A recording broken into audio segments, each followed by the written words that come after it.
US-Iran tensions still continue on, and since the last video, I've had people ask me to go into more detail specifically on Iranian defenses.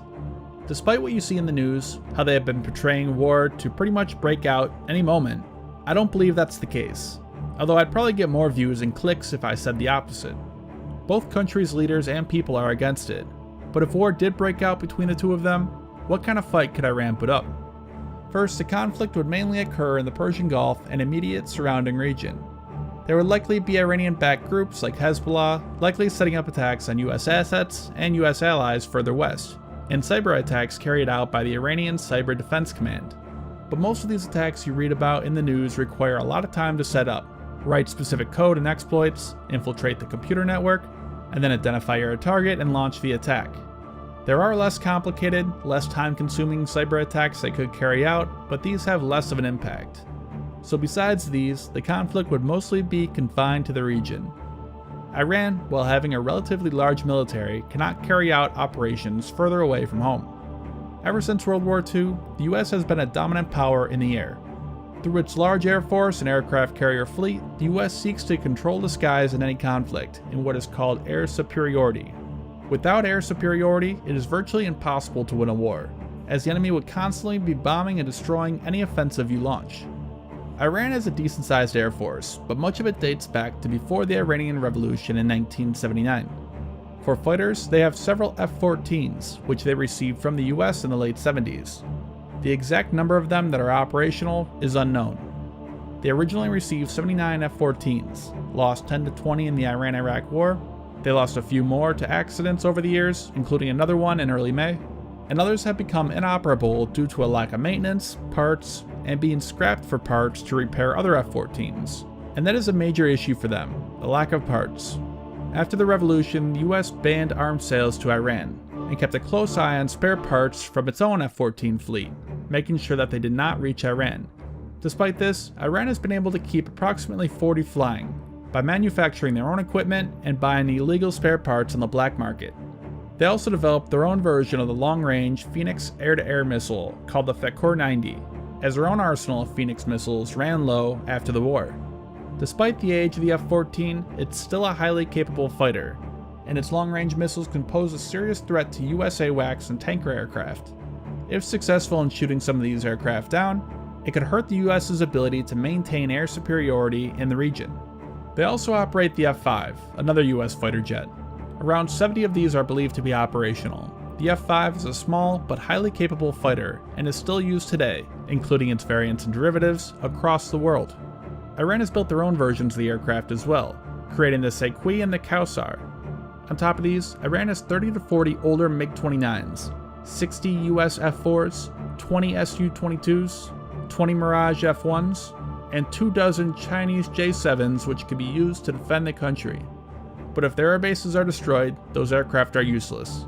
One of the first things the US would do is target these bases with long-range cruise missiles like Tomahawk and JASSM. We have seen the US do this many times, in Iraq, Libya, Syria, and others, targeting hangars, runways, radars, ammo and fuel depots, and more. While runways can often be repaired relatively quickly, losing facilities like fuel depots and maintenance facilities can have long-term effects. To counter this, Iran has built up its ground-based air defenses. One of the often overlooked aspects of air defense is early warning radars. People tend to focus on the guns or missiles, but if you don't know where the target is, those weapons are useless. Iran has a large number of radar sites spread across the country. One specific radar worth mentioning is called the Nebo-M, a new advanced Russian-made radar system with pretty impressive capabilities, including being better able to detect stealth aircraft like the US F-22, F-35, and B-2 stealth bomber. As for missiles, one of the more widely used systems is Hawk, specifically the more capable IHawk, which is another US system received before the revolution. You can find these sites spread across Iran defending military bases, nuclear sites, and other high-valued targets. They have also developed their own versions of Hawk as well. Older Chinese and Soviet HQ-2 and the long-range S-200 sites are also widespread. Their long range gives them the ability to defend a wide area, but they are dated and not mobile, making them more vulnerable to attack. Various medium-range, highly mobile systems also exist, such as Cub, Buck, knockoffs of each of these, and a version of the Chinese HQ-7 are also operated in significant numbers. all of which could pose a serious threat to US aircraft operating in the area. But the most capable system they operate has to be the Russian S-300. Iran operates both the S-300P and the PMU-2, and is believed to have 4 batteries of each. In case you're wondering, the P means mobile. The original S-300P version is no longer in production. The M means that it is modified, and the U means upgraded. The 2 means that it is a second upgrade of that version. The S-300 PMU-3 was renamed to the S-400. These systems are mobile, but have been spotted in satellite imagery around the capital of Tehran, the nuclear sites of Fordow and Bushehr, Esfahan, and a temporary site at Mashhad. These would pose probably the largest threat to US aircraft given their long range, capability, and mobility. The site at Esfahan is interesting. For fun, I set up an S-300 site with the same number of launchers and radars in DCS, and with the Fa-18 Hornet armed with anti-radiation missiles, I flew from Iraq, low under the radar horizon to attack it. There are a number of hills in the area, which enabled me to get close and approach it undetected and take out the site. Now this is a video game, the ranges, capabilities, reaction times are estimated, and it didn't factor in other Iranian radar sites or interceptor aircraft, but it shows the importance of placing these sites in an area with a clear field of view of its surroundings, so that this could not happen. Originally, Russia hesitated to sell the system to Iran due to US pressure, so Iran began developing their own version of the S-300. A few years later, Russia did sell them the system, but Iran also finished their own, called the Bavar 373. The Bavar 373 is a similar system to the S-300, with similar radars and missiles. And finally, for defending against low-flying US cruise missiles, they have Tor. Tor has proven to be quite capable in Syria, even more successful than Pantsir if open source information is to be believed. Tor was designed from the ground up specifically to shoot down these cruise missiles, and Iran has about 30 of them. Next, instead of waiting for these missiles to fly over and hope to shoot them down, Iran has weaponry to sink the US destroyers and carriers that launch them. I've gone over this before, but Iran has hundreds and hundreds of missile boats, armed with anti-ship missiles and virtually nothing else, whose sole purpose is to rush out in swarms and attack naval ships by simply overwhelming them. On top of these are dozens of land-based anti-ship missile sites like this one.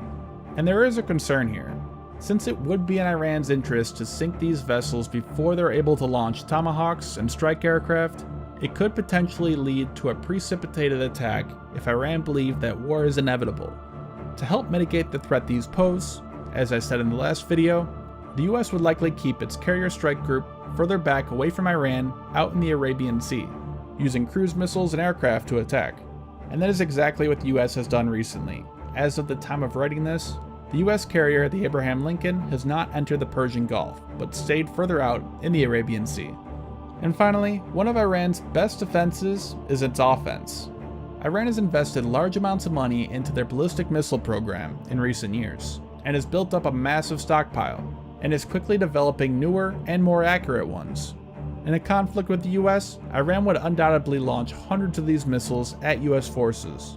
These missiles have shorter ranges and cannot reach the US, most only able to reach the immediate region. The accuracy of these weapons is disputed, but a ballistic missile strike in Syria back in June of 2017, using what was believed to be a Shahab-3 and Zulfiqar missiles launched from Iran, hit targets over 600 kilometers away. These strikes show that the accuracy of these weapons is increasing. US forces at bases such as Al Udeid and El Dhafra just across the Gulf would almost certainly be targets. Knocked out runways, hangars, or even groups of aircraft parked on the apron could cause major losses, and possibly even make the airbase inoperable for a time. To defend against these attacks, Patriot missile defense batteries are set up around those bases. The Patriot site at El Dhafra has over a dozen launchers visible, and is expanding to accommodate more. I'll save land warfare for another video, but with US air superiority, Iranian tanks and troops would be at a severe disadvantage.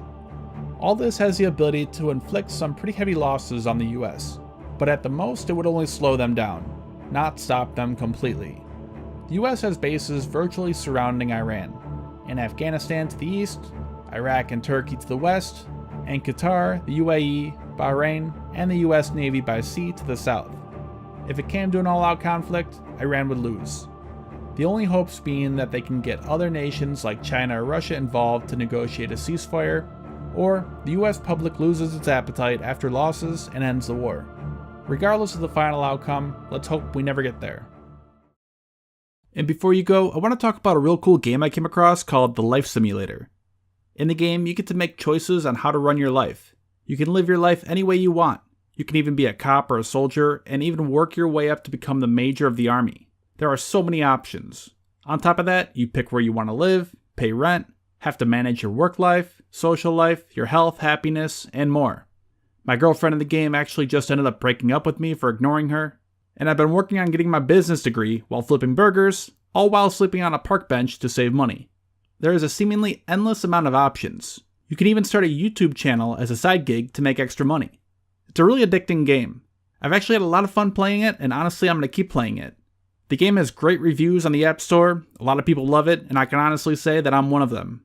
And it's free too, so go check it out on the App Store on your iPhone. Again, that is The Life Simulator. Give it a try.